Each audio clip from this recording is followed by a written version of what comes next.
Hello बच्चों, ये class 12 physics के लिए बहुत ही जबरदस्त बोर्ड एग्जाम के लिए वीडियो है। इसके अंदर मैं टॉप 20 डेरिवेशंस की बात करूंगा कि किस चैप्टर से कौन सा डेरिवेशन पूछा जाएगा। और ये टॉप 20 डेरिवेशन में से आप देखिएगा, इसमें से अधिकतर डेरिवेशन आपके एग्जामिनेशन के पेपर में आपको दिखाई पड़ेंगे। तो शुरू से अंत तक ध्यान से पूरा वीडियो देखिएगा जिससे कोई भी चीज मिस ना हो। और इस वीडियो में मैं ये भी बताऊंगा कि लैंग्वेज भी बदल के कैसे डेरिवेशन आपके सामने रखे जाते हैं। तो वेलकम टू अरविंद एकेडमी, मैं हूं अरविंद सर। और सुपर इजी फिजिक्स के लिए अरविंद एकेडमी चैनल को सब्सक्राइब कर लीजिएगा। चलिए मैं लेके आपको चलता हूं पीसी की स्क्रीन में, लैपटॉप में, जहां मैं आपसे फर्दर बात करता हूं। तो मैं आपको लेके आ जाता हूं, ये देखिए मैं स्क्रीन में आ गया हूं और यहां पर मैं आपसे बात स्टार्ट करूंगा। तो जैसे आप देख ही रहे हैं कि टॉप 20 डेरिवेशंस की बात कर रहा हूं पेपर लीक्ड। क्यों पेपर लीक्ड? क्योंकि इसमें से अधिकतर डेरिवेशन आपको आते हुए दिखेंगे। अब होता क्या है ना कि आपको, कई बच्चों को फिजिक्स बहुत टफ लगती है। अब पेपर जो बोर्ड का आने वाला है उसमें फिजिक्स टफ क्यों लगती है? क्योंकि आप एट ए ग्लांस पूरा पेपर देखते हैं। अगर उसको सेगमेंटेशन में देखें कि भैया उसके अंदर कुछ पोर्शन न्यूमेरिकल है, कुछ पोर्शन थ्योरी है, कुछ पोर्शन डेरिवेशन है, तो ये चीजें, इस पे काबू पाना आसान हो जाएगा। तो आइए सबसे पहले हम लोग देख लेते हैं कि ये दुखी चेहरा मुस्कुराएगा कैसे, यानी कौन से सेगमेंट से कितने क्वेश्चन आपके आने की संभावना है 2024-25 में। तो 24-25 में मार्क डिस्ट्रीब्यूशन की बात करें तो थ्योरी करीबन आएगी 20-22 नंबर की, जिसमें सारी थ्योरी आपकी आ जाएगी। बात करूं मोटे तौर पे तो डेरिवेशन 16 नंबर के और न्यूमेरिकल 32 नंबर का।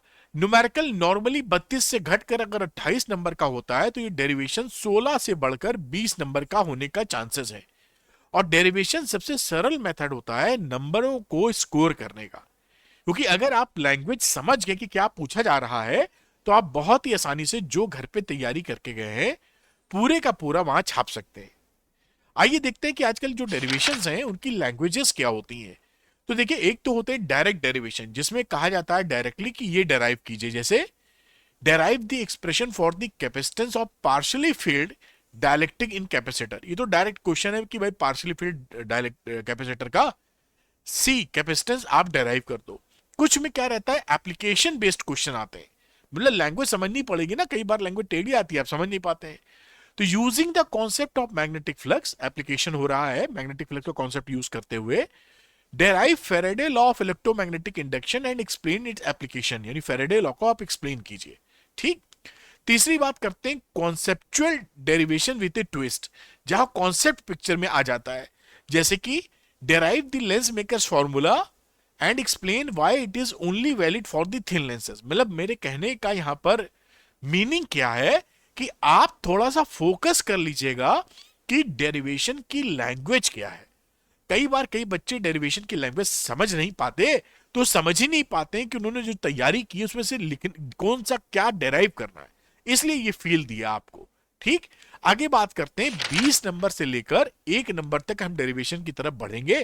तो 20th नंबर पर है electric field due to uniformly charge plate. Uniformly charge plate से जो इलेक्ट्रिक फील्ड आपका बनता है, गॉस लॉ का एप्लीकेशन है इलेक्ट्रिक फील्ड एंड चार्जेस का। 19th नंबर पे कौन सा है? ये बहुत, जितने ज्यादा आएंगे वो 1 नंबर वाला सबसे ज्यादा आएगा और बाकी आप करते रहिए। यहां का जो 1 नंबर वाला है वो एक्सट्रीमली इंपॉर्टेंट है, ध्यान से देखिएगा। Capacitance of partially field dielectric in parallel plate capacitor. Parallel plate capacitor में जो कैपेसिटेंस निकालते हो पार्शियली फील्ड का, वो उसके ऊपर आता है। ये चैप्टर 2 का है, पोटेंशियल एंड कैपेसिटेंस का। फिर इलेक्ट्रिक चार्जेस एंड फील्ड्स का है, torque on dipole in electric field, कितना टॉर्क लगता है यूनिफॉर्म इलेक्ट्रिक फील्ड में। 17वें नंबर का dipole energy in uniform electric field, dipole की कितनी एनर्जी होती है। जो फॉर्मूला आपने, मैं लिख नहीं रहा हूं फॉर्मूला क्योंकि आपने पढ़ा होगा, नहीं पढ़ा तो तुरंत पढ़ लीजिए, पोटेंशियल एंड कैपेसिटेंस चैप्टर का मिलेगा। 16 नंबर पे force on current carrying parallel wires. ये करंट कैरिंग अगर पैरेलल वायर्स हैं तो इस पे कितना फोर्स लगता है। अच्छा मुझे बताइए कि अगर एक ही डायरेक्शन में करंट फ्लो हो रही है, मान लीजिए इसमें I1 है, इसमें I2 है, तो इसमें फोर्स अट्रैक्टिव होगा कि रिपल्सिव? अब तक तो पढ़ ही चुके होंगे। अगर पैरेलल करंट्स हैं एक ही डायरेक्शन में तो फोर्स अट्रैक्टिव होगा कि रिपल्सिव? बताइएगा कमेंट करके, उम्मीद है आप सही बताएंगे। फिर बात करते हैं आगे म्यूचुअल इंडक्टेंस ऑफ सोलेनॉइड्स का, ये बड़ा इंपॉर्टेंट है और ये छठे नंबर इलेक्ट्रोमैग्नेटिक इंडक्शन के ऊपर ये क्वेश्चन बनता है। और ये जो आप एम डराइव करते हैं ये कई बार पूछा जा चुका है, इसको तैयार कर लीजिएगा। Magnetic field at the centre of current carrying coil, current carrying coil के सेंटर पर कितना मैग्नेटिक फील्ड होता है, मूविंग चार्जेस में मैग्नेटिज्म का चैप्टर 4, मैंने चैप्टर भी मेंशन किया है, जैसे आपके ऊपर दिमागी लोड कम पड़े। Refraction at spherical surfaces very very important, chapter 9 का है। और ये डेरिवेशन अगर नहीं आएगा तो लेंस मेकर्स फॉर्मूले वाला भी डेरिवेशन आप नहीं कर पाएंगे जो आगे आने वाला है, इसलिए ये उससे क्लब है, या लेंस मेकर्स फॉर्मूला इससे क्लब है। 12th नंबर पे magnifying power of compound microscope when final image at D. तो रे ऑप्टिक्स में ही देखिए जब मैग्नीफाइंग पावर कंपाउंड माइक्रोस्कोप पर है जहां फाइनल इमेज डी पे बनता है, ध्यान रखिएगा कंपाउंड माइक्रोस्कोप और एस्ट्रोनॉमिकल टेलीस्कोप में से एक का डायग्राम, 4 डायग्राम और दो सिंपल के मान लीजिए 6 डायग्राम है टोटल, एक डायग्राम आपके एग्जाम में आएगा, बिल्कुल पक्का बता रहा हूं, आप तैयार करके जाइएगा वरना थोड़ी दिक्कत होगी, प्रैक्टिस नहीं होती तो बन नहीं पाता एग्जाम में वाला माइक्रोस्कोप या टेलीस्कोप वाले diagram. Magnifying power of telescope and final image at infinity, ये टेलीस्कोप की बात है जब इंफिनिटी पर इमेज बन रही है, तो रे ऑप्टिक्स का ये भी हो जाता है। अब मैं बात करता हूं 10वें नंबर का आपका डेरिवेशन जो बनेगा आपके सामने, nuclear density is independent from size and mass number, nuclei का है वेरी इंपॉर्टेंट डेरिवेशन, मतलब ये बहुत आता है कि जो न्यूक्लियर डेंसिटी है वो ना मास नंबर पे डिपेंड करती है ना न्यूक्लियर साइज पर। अगली बात करते हैं relation between current and drift velocity, तो ये जो formula I is equal to NEAVD था ना, इसी का बेसिकली डेरिवेशन है, ये करंट इलेक्ट्रिसिटी का, आपकी तैयारी अच्छी होनी चाहिए। 8वें नंबर पे magnetic field along the axis of current carrying loop, ये करंट कैरिंग जो लूप है इसकी एक्सेस पे मैग्नेटिक फील्ड कितना होगा, तो ये चैप्टर 4 का है, बहुत इंपॉर्टेंट है। Capacitance of parallel plate capacitor, potential capacitance का सी निकालने का बड़ा इजी सा डेरिवेशन है 4 लाइन का, लेकिन आपको क्लैरिटी मिलनी जरूरी है। छठे नंबर की बात करें तो electric field due to spherical shell, Gauss law का एप्लीकेशन, तो ये ध्यान रखिएगा गॉस लॉ के एप्लीकेशन में 3 इसमें आते हैं topic, infinitely long wire, plane sheet और स्फेरिकल शेल, तीनों इंपॉर्टेंट है, उसमें से एक आना बिल्कुल मान लीजिए बहुत आता है, मतलब बहुत आता है। अच्छा 5वें नंबर की मैं बात करूं यहां पर, तो 5वें नंबर में equivalent EMF cells joint in parallel combination, parallel combination में सेल्स के कॉम्बिनेशन का इक्विवेलेंट ईएमएफ कितना होगा ये वगैरह पूछ लेते हैं वो।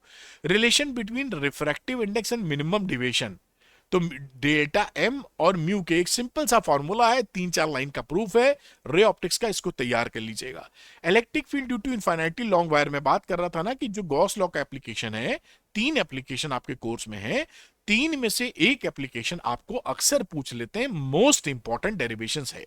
फिर लेंस मेकर्स फॉर्मूला जितनी भी बात करें उतनी कम है, लेकिन ये तभी आप कर पाएंगे बेटा जब आपको स्फेरिकल सरफेसेस पे रिफ्रैक्शन वाला डेरिवेशन आता होगा, अगर वो नहीं आता तो यहां अटक जाएंगे, तो आपको लेंस मेकर्स फॉर्मूला और रिफ्रैक्शन एट स्फेरिकल सरफेसेस जरूर तैयार कर लीजिएगा। और final king of this table या सीरीज वो है Snell's law through wave theory. Snell's law का मतलब रिफ्रैक्शन को प्रूफ कीजिए वेव थ्योरी के अकॉर्डिंग, हेजन्स प्रिंसिपल जो था, ये समझ लीजिए 3 साल में 4 सालों में 3 बार आता है, ये स्थिति है। तो ये मैंने सारे आपको डेरिवेशंस बताए, इनमें से आपको निश्चित तौर पे ज्यादा से ज्यादा डेरिवेशन एग्जामिनेशन में जरूर दिखेंगे। आपके लिए मैंने क्या किया है, शॉर्ट शॉर्ट क्वेश्चन बना दिए हैं, जैसे ऐसे ही क्वेश्चन बोर्ड्स में आएंगे, क्योंकि बिना क्वेश्चन किए अगर आप एग्जाम में जाएंगे तो क्वेश्चन वहां लगेंगे नहीं, तो क्वेश्चन लगाने के लिए बेस्ट ऑप्शन ये है।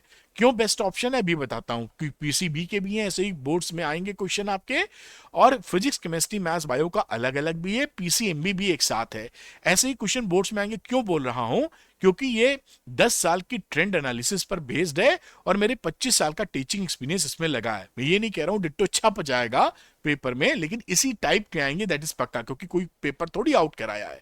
अब इंपॉर्टेंट चीज क्या है कि इसमें मैंने सब कुछ एनसीईआरटी 10 इयर्स का ट्रेंड एनालिसिस करके 20 से 25 क्वेश्चन आपको दिए हैं, यानी अगर ये 20-25 क्वेश्चन आप लगा लेते हैं तो आप आसानी से लगा लेंगे और तैयारी भी बहुत अच्छी होगी। ये फुली सॉल्व्ड है, सॉल्यूशन के लिए कहीं भटकना नहीं, 100% बोर्ड टारगेटेड क्वेश्चन है। और अच्छी बात क्या है कि जहां पर फिजिक्स का इन्वॉल्वमेंट है जिस कोर्स में, वहां पर मैंने एनसीईआरटी वीडियो सॉल्यूशंस पूरी किताब की एक्सरसाइज और एग्जाम्पल्स का सुपर इजी लैंग्वेज में वीडियो सॉल्यूशंस रिकॉर्ड करके दिया है कि अगर कोई बच्चा मेहनत करने को तैयार है तो श्योर शॉर्ट क्वेश्चन पहले लगा ले और फिर अगर ये एनसीईआरटी देख ले थोड़ा सा तो आपका रिजल्ट धांसू आएगा, ये आपके लिए पक्का है।